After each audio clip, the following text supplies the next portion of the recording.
السلام علیکم ورحمۃ اللہ وبرکاتہ نحمدہ ونصلی علی رسولہ الکریم اما بعد فاعوذ باللہ من الشیطان الرجیم بسم اللہ الرحمن الرحیم معزز سامعین، آج آپ کے سامنے ایک ایسا موضوع، ایک ایسی بات رکھنی ہے جو ہماری عوام ہے ان کے ذہنوں میں اس کے تعلق سے کافی سوالات ہیں، تو میں نے یہ ضروری سمجھا کہ آپ کو مختصر انداز میں اور بہترین طریقے سے اور عام فہم الفاظ میں وہ بات آپ تک پہنچا دوں۔ علم روحانیت اتنا وسیع علم ہے، بہت وسیع علم ہے۔ یہ علم حاصل کرنے کے لیے آپ کو مدرسہ جانے کی ضرورت نہیں ہے۔ ایک عالم، ایک مولانا 8 سال 12 سال اپنی زندگی دارالعلوم مدرسے میں گزار کر علم دین حاصل کرتا ہے، وہاں پر علم شریعت سکھایا جاتا ہے، علم ظاہر سکھایا جاتا ہے، لیکن ذکر اذکار کے لیے، عملیات کے لیے آپ کو خانقاہ کی طرف آنا ہوگا، آپ کو پیر طریقت سے رابطہ کرنا ہوگا، ان کی صحبت میں آپ کو، ان کی صحبت آپ کو لینی ہوگی، ان کی محفلوں میں آپ کو حاضری دینی ہوگی، کامل لوگوں سے آپ کو رابطہ کرنا ہوگا، تب کہیں جا کر برسوں کے بعد ذکر اذکار اور علم عملیات کا علم حاصل ہوتا ہے۔ میرے دوستو، آپ تک ان باتوں کو پہنچانے کا مقصد، عملیات بتانے کا مقصد ہمارا کیا ہے؟ ہرگز یہ نہیں ہے کہ آپ کو ہم عامل بنا دیں یا کوئی بہت بڑا جادوگر سے مقابلہ کرنے والا بنا دیں، جی نہیں۔ آپ کو عملیات بتانے کا مقصد صرف یہ ہے کہ زندگی کے سفر میں اگر آپ کا رابطہ، آپ کا واسطہ اگر کسی ہگوری سے ہو جائے، ناپاک علم والے سے ہو جائے، تو آپ اپنی حفاظت، اپنے بال بچوں کی حفاظت آپ خود کر سکتے ہیں، بس ہمارا یہی مقصد ہے۔ اور یاد رہے، جادو جو ہے یہ اتنا خطرناک علم ہے اور اس کی تباہ کاریاں انسان کو کہیں کا نہیں رکھتی ہے۔ ویسے جادو کی بہت قسمیں ہیں، جتنے جادوگر ہیں اتنی قسمیں ہیں، لیکن 4 جادو آپ کے سامنے میں پیش کر دوں۔ نمبر 1 قبالہ جادو، نمبر 2 سفلی، نمبر 3 کالا جادو، نمبر 4 ہگوری جادو۔ ان جادو، یہ قسمیں جادو ہیں، لیکن ان سب کا کام ایک ہی ہے۔ قبالہ جادو، اس کا جو استعمال ہے یہ UK افریقہ میں اس علم کا زیادہ استعمال ہوتا ہے اور لوگ وہاں پریشان حال ہیں۔ سفلی علم، یہ اسرائیل میں اس کا استعمال زیادہ ہے۔ کالا جادو، سعودی عربیہ میں اس کا استعمال ہے۔ ہگوری جادو، اس کا استعمال ہندوستان میں زیادہ ہے، آپ سنتے رہتے ہیں۔ اور یاد رہے کہ جادو اتنی خطرناک چیز ہے کہ جس پر بھی کیا جاتا ہے اس کا اثر اس شخص پر ہوتا ہے۔ آپ نے علماء کرام سے سنا ہوگا کہ یہی جادو حاسدوں نے، جادوگروں نے، دشمنوں نے ہمارے حضور صلی اللہ علیہ وسلم پر بھی کیا۔ یہ بہت ہی طویل اور بہت لمبی چوڑی تفسیر ہے جو انشاءاللہ دوسری مرتبہ موقع ملنے پر اس کا میں مکمل ویڈیو بناؤں گا۔ مختصر یہ کہ ہمارے حضور پر جادو کیا گیا، لیکن حضور صلی اللہ علیہ وسلم کی عقل اور آپ کے قلب و مبارک پر جادو کا اثر نہیں ہوا، البتہ آپ کو مختصر بخار آ گیا تھا۔ مجھے آپ کو بتانا یہ ہے کہ جادو جب ہمارے نبی کی ذات پر دشمنوں نے کیا تو ہماری کیا وسعت ہے، ہماری کیا گنجائش ہے، ہماری کیا اوقات ہے؟ تو خبردار، ہمیں بھی چاہیے، ہم بھی اپنی حفاظت کے لیے اس علم کا جاننا بہت ضروری ہے۔ اور یاد رہے، کسی بھی علم کو سیکھنے کے لیے، سمجھنے کے لیے سیکھنا بالکل درست ہے۔ جادو یہ ایک علم ہے، بس اتنا خیال رہے کہ کوئی بھی آپ علم سیکھ رہے ہیں اس میں شرک اور کفر نہ ہو۔ یہ بات بتانے کا مقصد یہ کہ آپ کو اچھی طرح میری بات ذہن میں اتر جائے۔ اور ہندوستان میں جادو کب سے آیا، کون لایا، اور ہندوستان میں جادو کا مرکز کہاں رہا، اس کی بھی بہت ہی طویل تواریخ ہے، اس لیے کہ ہمارے مورخوں نے ہر ٹاپک پر، ہر موضوع پر کتابوں کے ڈھیر لگا دیے ہیں۔ ہمارے بزرگوں نے اس عملیات اور ذکر اذکار پر بے شمار کتابیں لکھی ہیں۔ آپ مطالعہ، جتنا آپ کا مطالعہ وسیع ہوگا اتنا ہی آپ کا علم وسیع ہوگا۔ تو خیر، مجھے آپ کو بتانا یہ ہے کہ ہندوستان میں جادو کہاں سے آیا۔ حضرت موسیٰ علیہ السلام جو بہت ہی مشہور و معروف نبی رسول گزرے ہیں، آپ کا بھانجا سامری جو آپ کے پاس رہا کرتا تھا، اور حضرت موسیٰ علیہ السلام کی برکت اور صحبت کی وجہ سے اسے حضرت جبرائیل علیہ السلام کی صحبت نصیب ہوئی۔ ایک مرتبہ ایسا واقعہ گزرا کہ سامری جادوگر نے حضرت جبرائیل علیہ السلام کے قدموں کے نیچے کی مٹی لی اور پتھر نما بچڑے کے منہ میں ڈالی اور وہ بولنے لگا۔ جب بولنے لگا، ہزاروں لاکھوں کا مجمع ہجوم ہو گیا اور یہ لوگوں کو گمراہ کرتا، لوگوں کو شرک اور کفر کی طرف مائل کرتا اور توحیدی تبلیغ میں خلل ڈالتا۔ حضرت موسیٰ علیہ السلام کو اللہ تبارک و تعالیٰ نے سامری کے قتل کا حکم دیا۔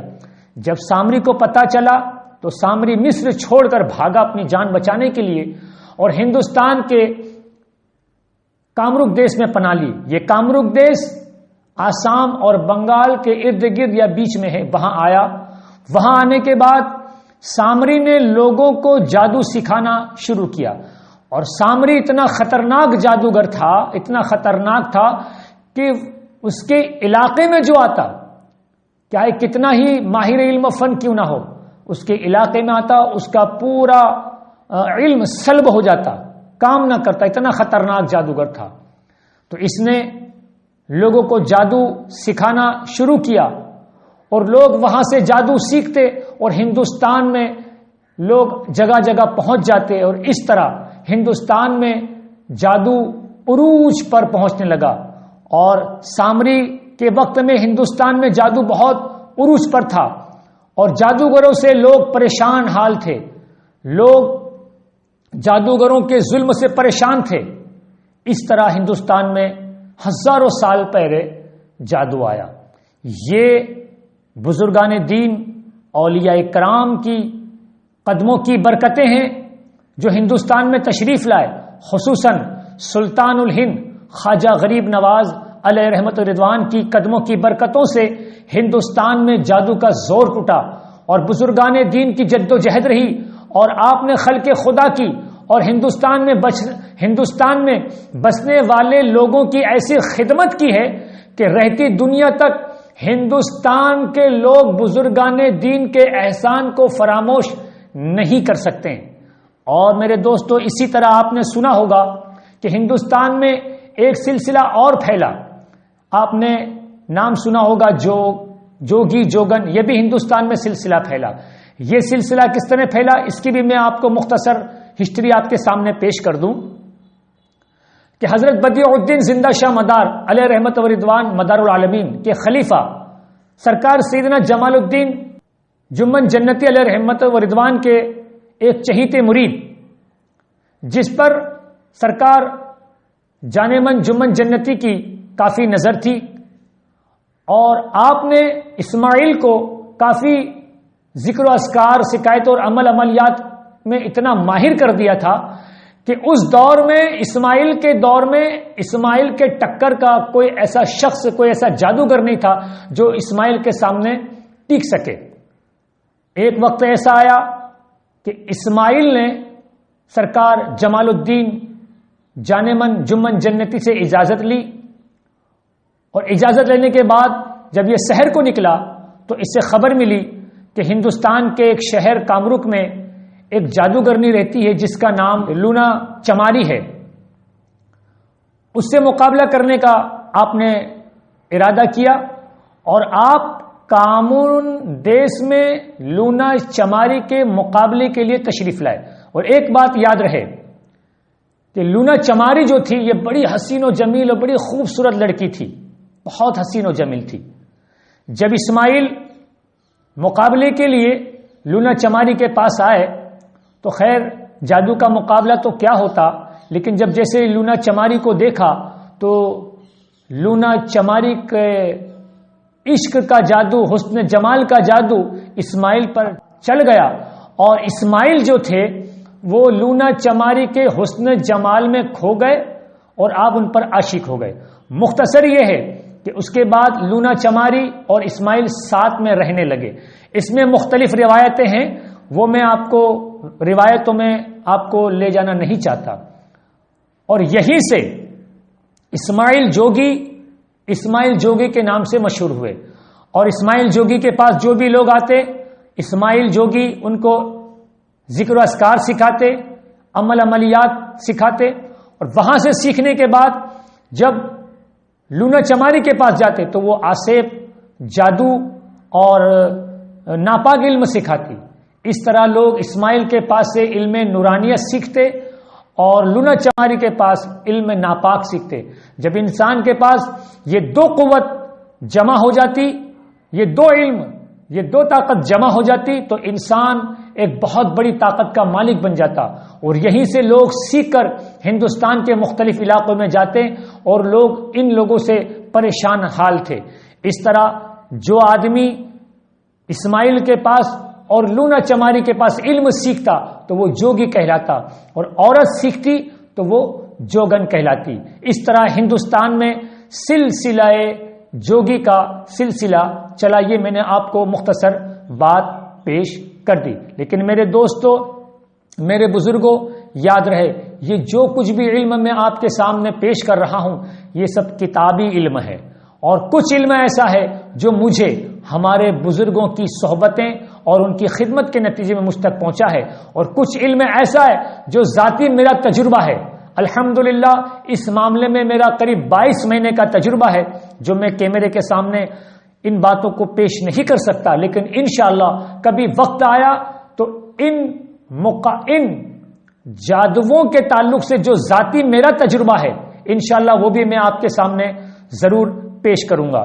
اور اس کے بعد انشاءاللہ ایک ویڈیو ایسا بنانا ہے، وہ یہ رہے گا کہ چڑیل کسے کہتے ہیں، ڈائن کسے کہتے ہیں، جنات کسے کہتے ہیں، موکلات کسے کہتے ہیں، خبیث کسے کہتے ہیں، پری کسے کہتے ہیں، دیو کسے کہتے ہیں، ہگوری کسے کہتے ہیں، بیری کسے کہتے ہیں، گول بیابان کسے کہتے ہیں۔ یہ ایک پوری فہرست جو میرے ذہن میں ہے، جو آج ہمارے عوام نے صرف ان کا نام سنا ہے، لیکن ان کا کام کیا ہے اور یہ کیا ہے، انشاءاللہ اس کو بھی میں ایک ایسا ویڈیو بناؤں گا، اس پہ بھی انشاءاللہ روشنی ڈالوں گا، اور اسٹیپ بائی اسٹیپ آپ کو ہر چیز میں سمجھانے کی انشاءاللہ میں کوشش کروں گا۔ آپ ہم سے جڑے رہیں، آپ ہم سے رابطے میں رہیں۔ ہمارا مقصد جو زندگی کا اللہ نے ہمیں سفر دیا ہے، وہ سفر نہ جانے کتنا لمبا ہو، ہمیں نہیں معلوم کہ ہمیں 80 سال جینا پڑے، 90 سال جینا پڑے، 100 سال جینا پڑے۔